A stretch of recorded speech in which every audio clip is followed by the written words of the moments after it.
Hey, welcome to another postmortem. This time we're looking at 9 to 5. I think I'll put the poster over here. Um, this one's going to be pretty short, I think, because if you listen to the episode, we covered it pretty extensively. Ignore my hat. I did not comb my hair.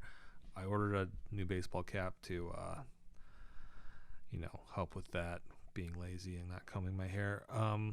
But yeah, so 9 to 5, we covered quite a bit, and really when we Tom and I kept talking about it for quite a bit after we recorded the show, and I think the main contention there was that I'm reading off my phone because I'm trying to remember what we talked about because we went off into further discussions on Twitter. This has been a big movie for us in the past week. But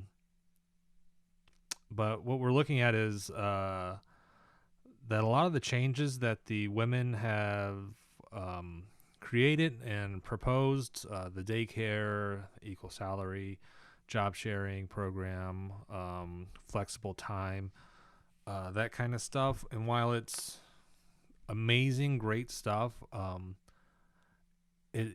it's obvious that it has been centered, just stuck in the movie itself and not come out further into the real world, and we wonder why that is. And I think the idea is that without a union or some other system guarding the workers, it can be co-opted for a profit-driven corporation, and so a lot of these things become non-essential for corporations. Something like a job sharing in particular is where you can take time off and switch job roles, stuff like that. But in my experience, that was an excuse for an institution or a corporation not to hire more people because you have a team of 3, 4, a couple of those people can trade off workloads and jobs, and you don't need to hire a 5th or 6th person to help carry that workload even further and lighten the load for all of us on a normal work day. So a lot of these things can be twisted and bent for a capitalist society. Flexible time. Okay, well, does that become the workers' flexible time, or does that all of a sudden start to creep into the manager's flex time of like, oh, you know what would be helpful if you came in at 11 rather than your usual time of 9? We've got flex time, so you can do that. You come in at 11 to 7. Or, 11 to 7, yeah, I know you you watch your kids in the morning and do this, but could you come in at 9? It's the flex time. That's what it's there for, right? So suddenly you got, businesses and managers kind of grabbing onto that and molding it for their own purposes, to have control of the workers' life and make it easier for them, and more profitable for them if it's easier. But really, it's probably just to make things easier for the manager and higher up, so they don't have to hire people. They don't have to take time to manage the people, to figure out schedules, that kind of stuff. And they also don't want power, control, decision making in the hands of the workers.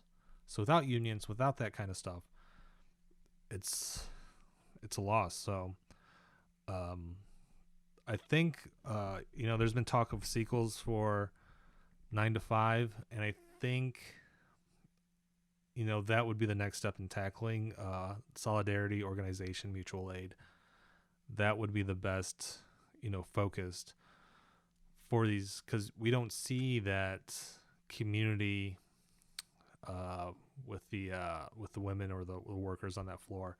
It's the 3, Dolly Parton, Lily Tomlin, and Jane Fonda, their characters kind of controlling and managing everything, which is, they're doing a great job, but they're not, taking in the voices of everyone. So you're not getting that marginalized intersectionality of like, what does a black woman need? What does I don't know if the terminology they're using now is handicapped person need, or disabled person need, to do their jobs and have equity, equality within the workforce. What does a trans woman need versus, a white cis woman? There's a lot of different voices that need to be heard and need to be part of the conversation, because all three of the women are coming from white cis feminism positions, which is a cool place to start, but it needs to be much broader. And so I think a sequel would definitely need to include those voices in there. It cannot just be another POV of these women as they're older, which, older women also need that. That's intersectionality, but you need to have not just white older women, white cis older women, but you need to have, a full spectrum of what it's like to work in these places, to have conversations, to have solidarity, to create a union. And I think it could be fun. I think it could be funny. The thing is, it's hard for Hollywood to even think that's a possibility as something that they want to do, and try to sell it too. But that's the postmortem, really quick. That's what we're looking at there for 9 to 5, because we covered quite a bit. It was one of our longest episodes. I think it was an hour 40 minutes. But anyways, if you want to help support this YouTube channel, click thumbs up, follow, leave a comment. What did you think about what do you think about 9 to 5? How does that work? What would you like to see in a sequel? Also go to progressivepop.org. I'll have links down below in description. And then subscribe to our podcast, share the podcast, leave a review, all that good stuff. We have a Patreon too. Links below. This is YouTube. You've been here. You know what's going on. Okay. Thanks again.